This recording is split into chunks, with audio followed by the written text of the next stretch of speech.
আমি যা ছবিটি আর্ট করব আশা করি আপনি তাকে চেনেন। হ্যাঁ, ক্যারিমিনাটি ইন্ডিয়ার একজন বড় ইউটিউবার।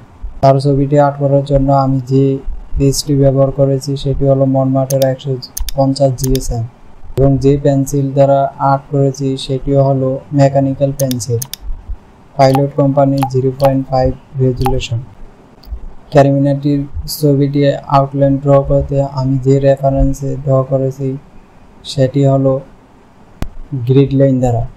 মোবাইলে যেভাবে গ্রিড লাইন টেনেছিলাম ঠিক একইভাবে খাতার মধ্যে আমি গ্রিড লাইন টেনে নিয়েছি। সেগুলোর মাপ হলো আধা ইঞ্চি করে, হরিজন্টাল এবং ভার্টিক্যাল একই মাপ নিয়েছিলাম। হরিজন্টাল এবং ভার্টিক্যালের মধ্যে আধা ইঞ্চি করে মাপ টেনে নিয়েছি। সেই অনুযায়ী রেফারেন্স নিয়ে আমি এই ছবিটির আউটলাইন ড্র করেছি। পরবর্তী ভিডিওতে আমি দেখিয়ে দেব কীভাবে কালার গ্রেডিং করতে হয়। এবং এখানে আউটলাইন করার ক্ষেত্রে আমি কিছুটা গাঢ় দাগ দিয়েছি এবং কিছুটা হালকা শেডিংয়ের মাধ্যমে এই ছবিটি ফুটিয়ে তোলার চেষ্টা করেছি।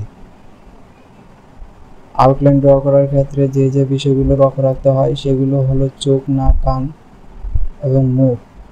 এই কয়েকটা বিষয় ফুটিয়ে তুললে আপনি এই গ্রিড লাইনের মাধ্যমে একটি ছবিকে ফুটিয়ে তুলতে পারবেন। এতক্ষণ পর্যন্ত আমার ক্যারিমিনাটি ছবিটি আর্ট করতে এতটা সময় লেগেছিল কেন? কারণ আমি প্রথমে ভেবেছিলাম অন্য একটি ছবি আর্ট করব, কিন্তু অনেকদিন আগে ভেবে রেখেছি আমি ক্যারিমিনাটি ছবিটি আর্ট করব। কিন্তু হঠাৎ করে ক্যারিমিনাটি ছবিটি আমার সামনে আসায় আমি ক্যারিমিনাটি ছবিটি আর্ট করতে বসে পড়লাম। তো যারা যারা আমার এই ভিডিওটি দেখেছেন তাদেরকে অসংখ্য ধন্যবাদ। এবং আপনারা যদি আমার এই ইউটিউব চ্যানেলে নতুন হয়ে থাকেন অবশ্যই একটি সাবস্ক্রাইব করে পাশের বেল আইকনটি বাজিয়ে দিবেন। যদি ফেসবুক পেজে নতুন হয়ে থাকেন অবশ্যই একটি ফলো করে দেবেন। ধন্যবাদ।